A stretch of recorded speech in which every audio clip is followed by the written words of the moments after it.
निवडणुका होत असतात, निवडणुकांच्या संदर्भात जय पराजय होत असतात,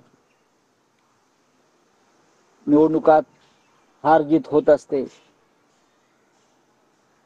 पण गेल्या 10 वर्षामध्ये भारतीय जनता पक्ष निवडणुकीत उतरल्यापासून म्हणजे आताचा भारतीय जनता पक्ष या निवडणुका आणि निवडणूक यंत्रणा ही लोकशाही पद्धतीने तर लढल्या जात नाही, त्या सैतानी किंवा हैवानी पद्धतीने लढल्या जातात की आम्हाला जिंकायचंच आहे, आम्हाला हरवायचंच आहे, आम्हाला विजय कोणत्याही परिस्थितीत खेचून आणायचाच आहे. त्यासाठी मग साम दाम दंड भेद अर्थ सगळे गोष्टींचा वापर केला जातो. मतदार याद्यातला घोटाळा आपण महाराष्ट्रात पाहिला, तोच आपल्याला दिल्लीमध्ये दिसतोय, तो सुद्धा बिहारमध्ये दिसेल, तोच हरियाणामध्ये दिसला. पण या सगळ्याचा आता बाऊ न करता की आम्ही ह्यामुळेच हरलो त्यामुळेच हरलो, पुढल्या लढाईसाठी आम्ही सगळ्यांनी एकत्र येणं गरजेचं, हा जनतेने दिलेला संदेश. महाराष्ट्राच्या निकालानंतर दिल्लीने जो निकाल दिला तो काँग्रेस आणि आप एकत्र लढले असते तर निकाल वेगळा लागला असता, हे आकडे सांगताय.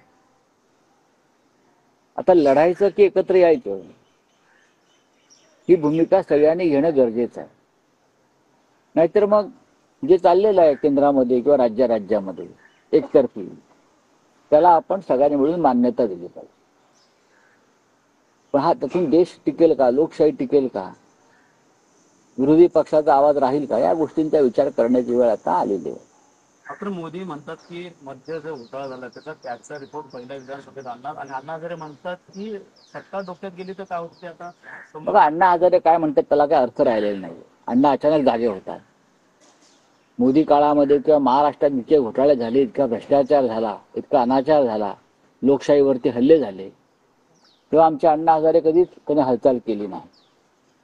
पण त्यांना दिल्लीतील केजरीवालच्या पराभवाने एक आनंद झालेला, हा दुःखद आहे. त्यांच्या चेहऱ्यावर जो मी आनंद पाहिला काल, अत्यंत अत्यानंद होता त्यांच्या चेहऱ्यावर, तो लोकशाहीला मारक आहे. केजरीवाल आणि अण्णा हजारे यांनी एक मोठं आंदोलन उभं केलं होतं आणि अण्णा देशाला त्यामुळेच माहीत झाले, हे सुद्धा तितकंच खरं आहे.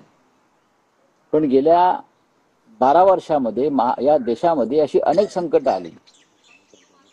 देश लुटला जातोय, देश विकला जातोय, एकाच उद्योगपतीच्या घशामध्ये देशाची सार्वजनिक संपत्ती घातली जाते, भ्रष्टाचारांना भाजपमध्ये पवित्र करून घेतलं जात आहे.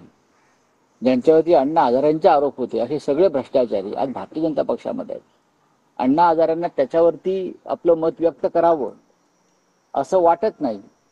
यामागचं रहस्य काय आहे?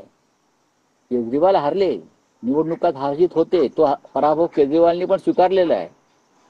पण त्याचा आनंद जर अण्णा हजारे यांच्यासारख्या लोकांना किंवा केजरीवाल हरल्याचा आनंद काँग्रेसलाही झाला असेल तर मला त्याचं दुःख वाटतंय.